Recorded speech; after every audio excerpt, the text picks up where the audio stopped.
compartilhe bons momentos. Divulgue a Rádio CPAD. www.radiocpad.com.br.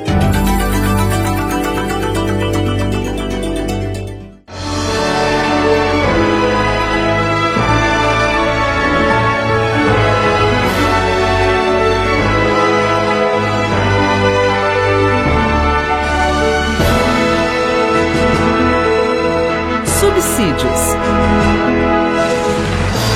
Lições Bíblicas Adultos. Lição 4. Quando a criatura vale mais que o Criador. A paz do Senhor, meus irmãos.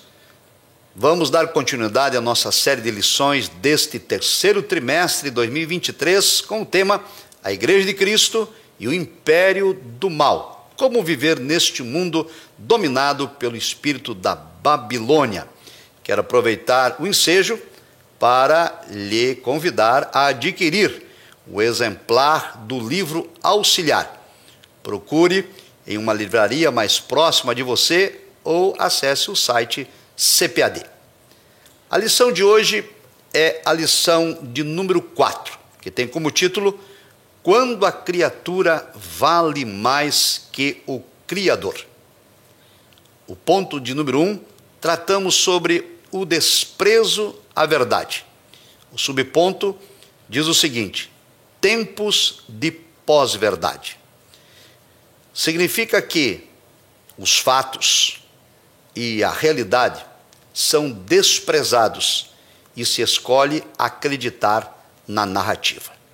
A narrativa é uma imposição de ideias que não atenta para os fatos, mas para aquilo que se deseja fazer valer como verdade. Esse movimento de pós-verdade afeta a imprensa, a política, a justiça, a economia, a religião e o cotidiano da vida em sociedade.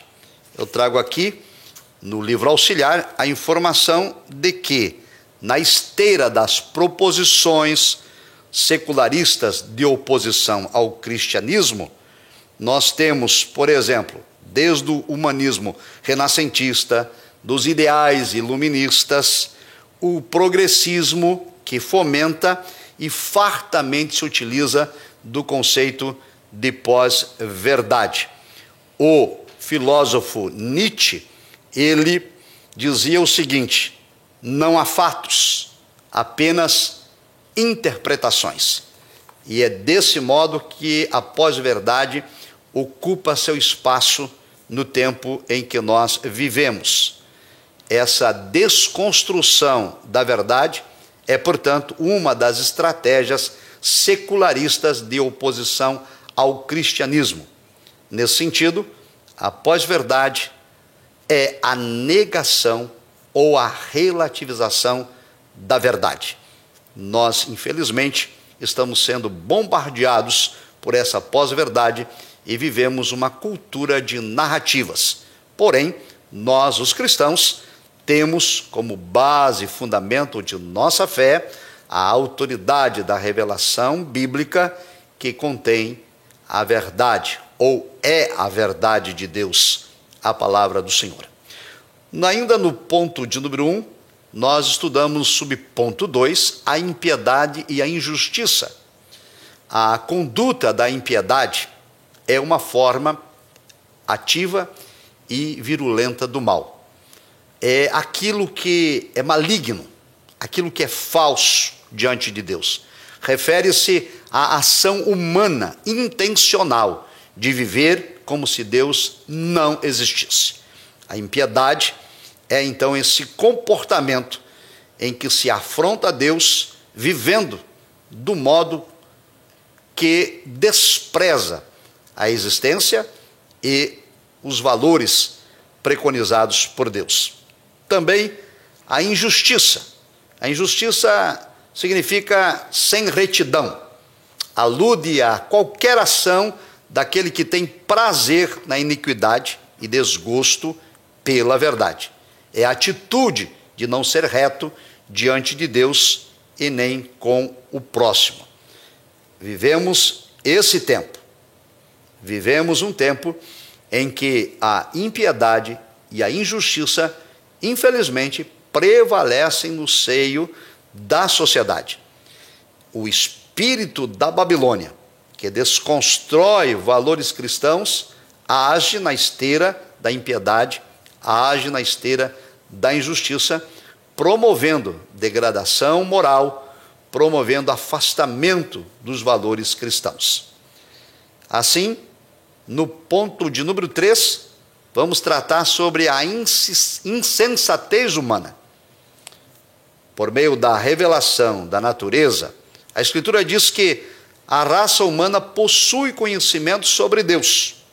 Romanos 1, 19 e 20. Por isso, o homem não é indesculpável acerca da existência divina e nem do seu eterno poder. Romanos 1 e 20. Então, nós temos uma revelação de Deus por meio da própria natureza. Desse modo, mesmo estando consciente da existência de Deus, o homem ímpio, iníquo, não glorifica o Senhor como Deus e nem lhe rende graças, conforme Romanos 1, 21. E em lugar de reconhecer o Criador, o ser criado age como se não fosse criatura e se comporta como se fosse divino. Desse modo, quando a verdade é desprezada, a verdade é relativizada, o espírito da Babilônia desconstrói aquilo que a palavra de Deus preconiza. Nós passamos a ter uma sociedade decaída, que vive na impiedade e anda no caminho da injustiça, e também uma sociedade insensata. Mesmo Deus se revelando por meio da natureza, Deus se revelando por meio da sua palavra, que é a revelação especial, o ser humano vive como se Deus não existisse, o ser humano caído vive como se não precisasse prestar contas a Deus de coisa alguma. Desse modo, passa então esta sociedade pós-moderna a cultuar a criatura em lugar do Criador. Ao rejeitar Deus e as suas leis divinas, os filhos da ira, segundo Efésios 2 e 3, são deixados à mercê da impureza sexual, dos desejos pecaminosos e da degradação do próprio corpo. Romanos 1, 25. E desse modo, então, o culto à criatura faz com que a natureza caída troque a verdade pelo engano e prefira honrar e servir a criatura em lugar do Criador. Desse modo, a idolatria ao homem se prolifera de todas as formas e em todas as áreas da vida. E esta é a temática desta lição de número 4. Quando a criatura vale mais que o Criador.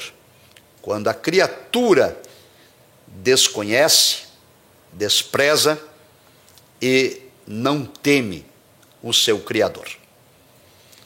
Isso tudo é o resultado da ação do espírito da Babilônia sobre esta era pós-moderna, mas que não nasceu agora. É o resultado de um processo de revolução no pensamento humano que começou com o renascentismo. A Renascença surgiu na Europa ocidental entre os séculos 14 e 16. E esse foi um período de profundo racionalismo. Os renascentistas se recusavam a acreditar naquilo que não podia ser provado.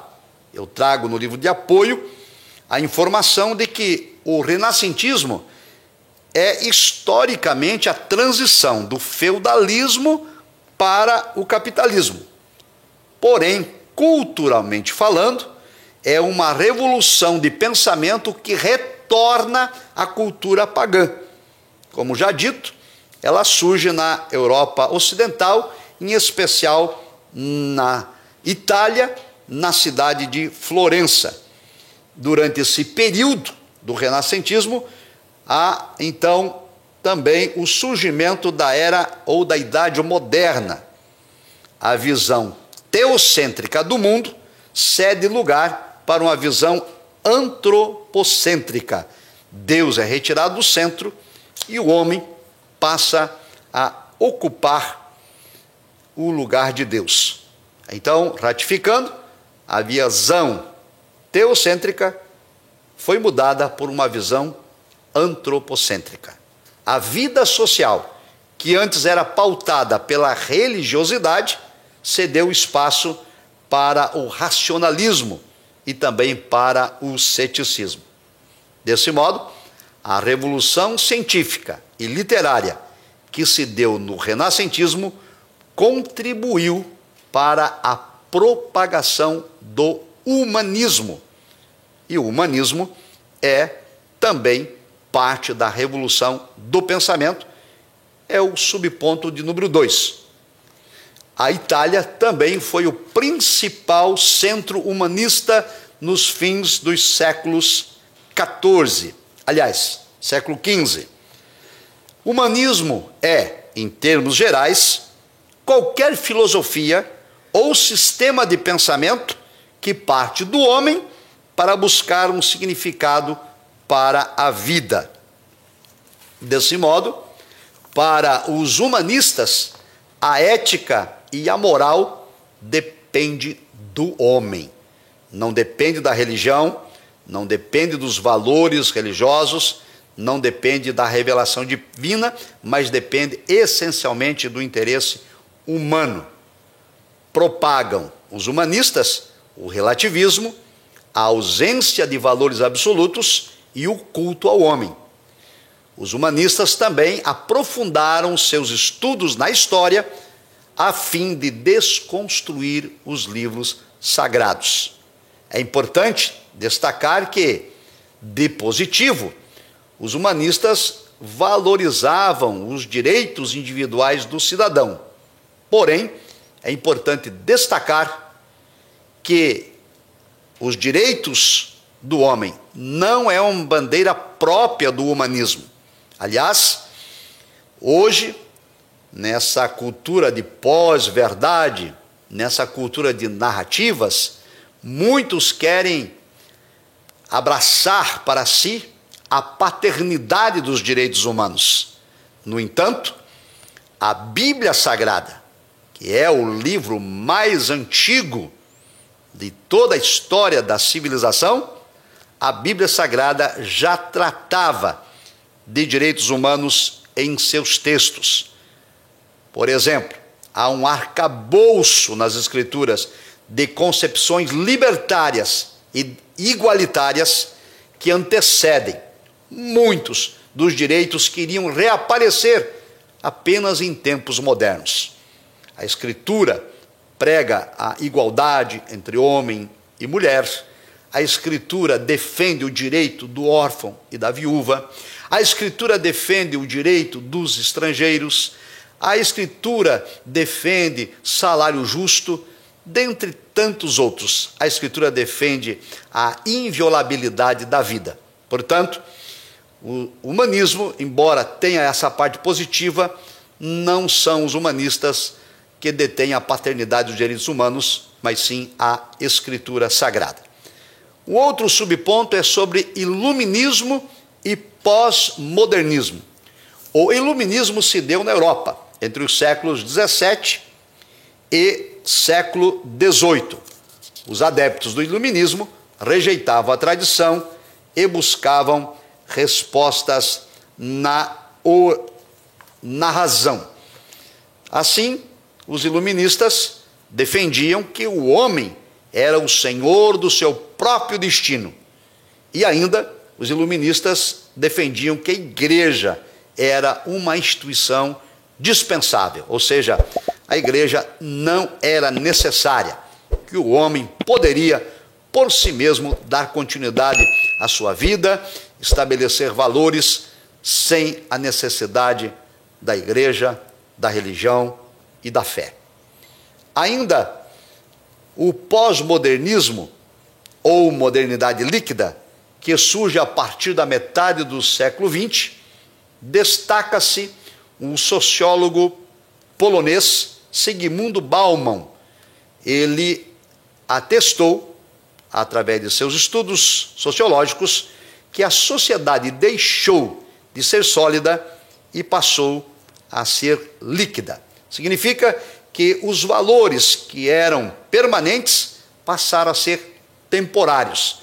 Aquilo que era para ser sólido tornou-se líquido, como a instituição do casamento era instituída para a eternidade, enquanto viverem. Porém, na pós-modernidade, o casamento tornou-se uma instituição banalizada que não é mais adotado como algo permanente.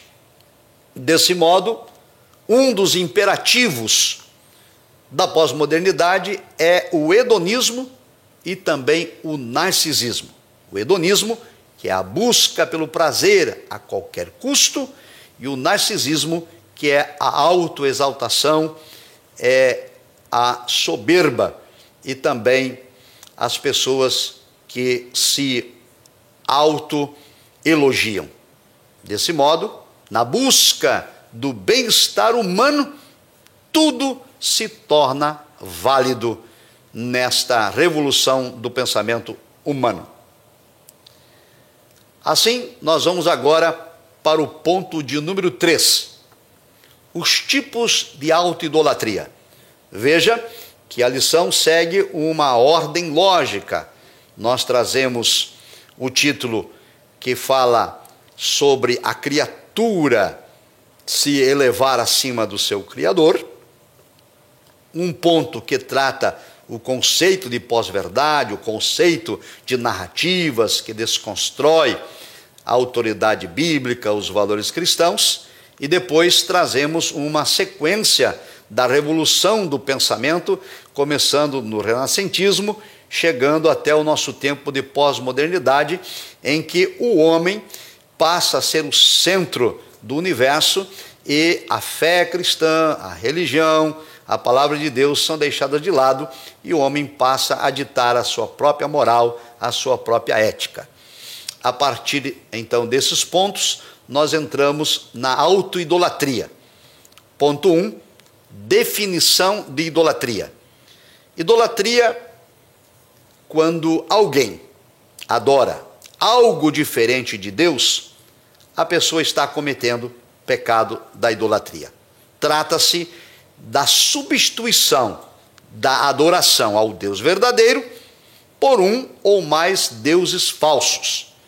E a idolatria, ela não está restrita apenas à adoração a deuses, mas a idolatria é tudo aquilo que substitui Deus em nossa vida. Nós temos, por exemplo, a idolatria da autoimagem. O culto da autoimagem é uma forma de idolatria. Cristo, diz a Escritura, refletia a imagem de Deus. O narcisismo humano reflete a natureza do pecado.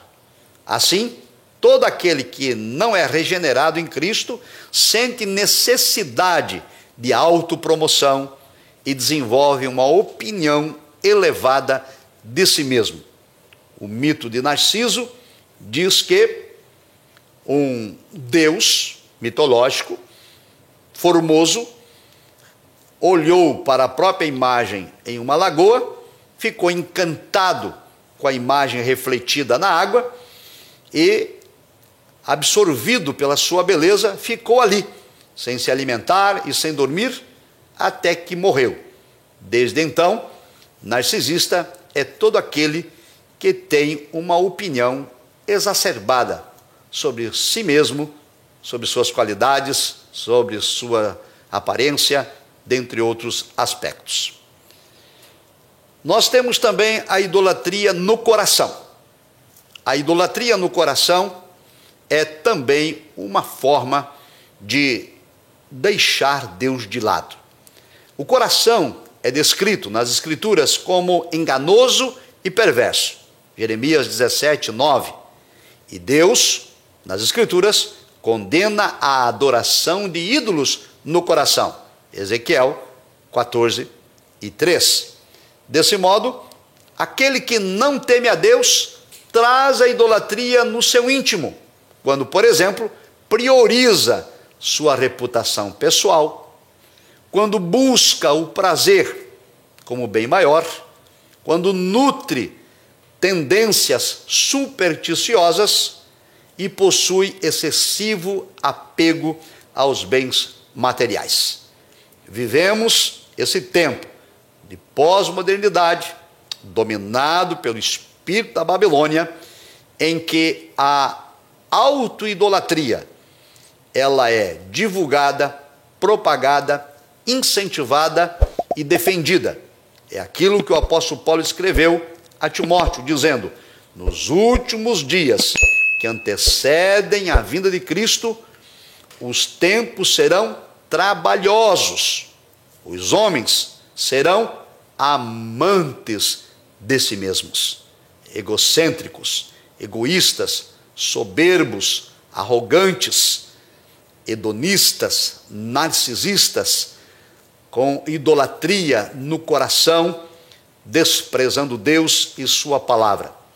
E ainda há um terceiro tipo de autoidolatria, que é a idolatria sexual.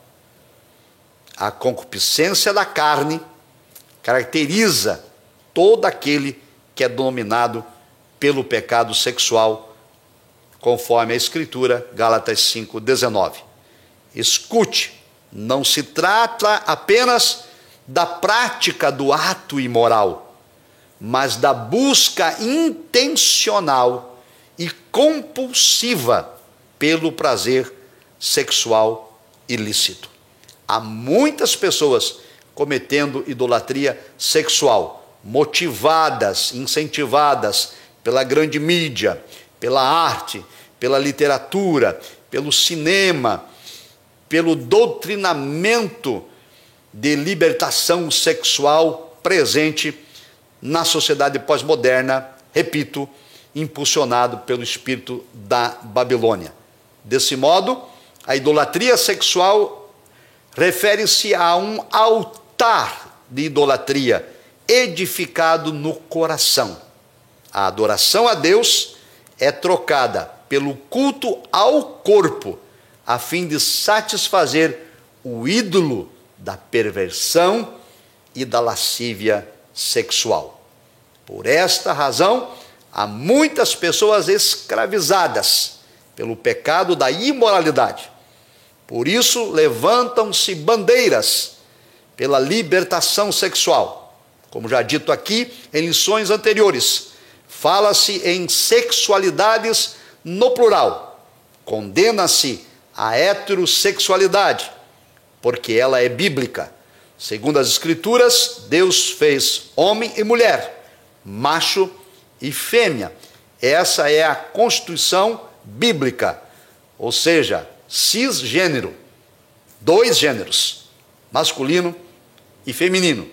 No entanto, a autoidolatria, quando o homem coloca a criatura acima de Deus, a verdade é deixada de lado e a narrativa ela é imposta à sociedade por meio do espírito da Babilônia, que atua na cultura, que atua na política, que atua inclusive no sistema religioso e atua na economia, em todas as áreas, tentando impor uma pós-verdade. E, lamentavelmente, essa pós-verdade tem prevalecido, não apenas no Brasil, mas em todo o mundo. E o ser humano tem entrado por um caminho de devassidão e de imoralidade de toda sorte. Assim, o corpo, que é morada e templo do Espírito Santo, passa a ser objeto de idolatria sexual. Amados irmãos, esta lição ela é de relevada importância.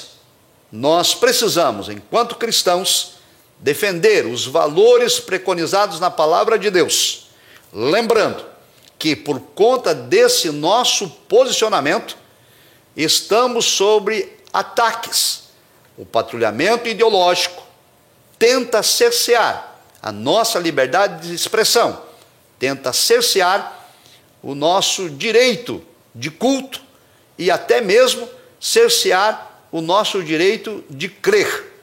No entanto, nós não podemos ser refém do medo e devemos continuar anunciando a palavra de Deus tal como ela é.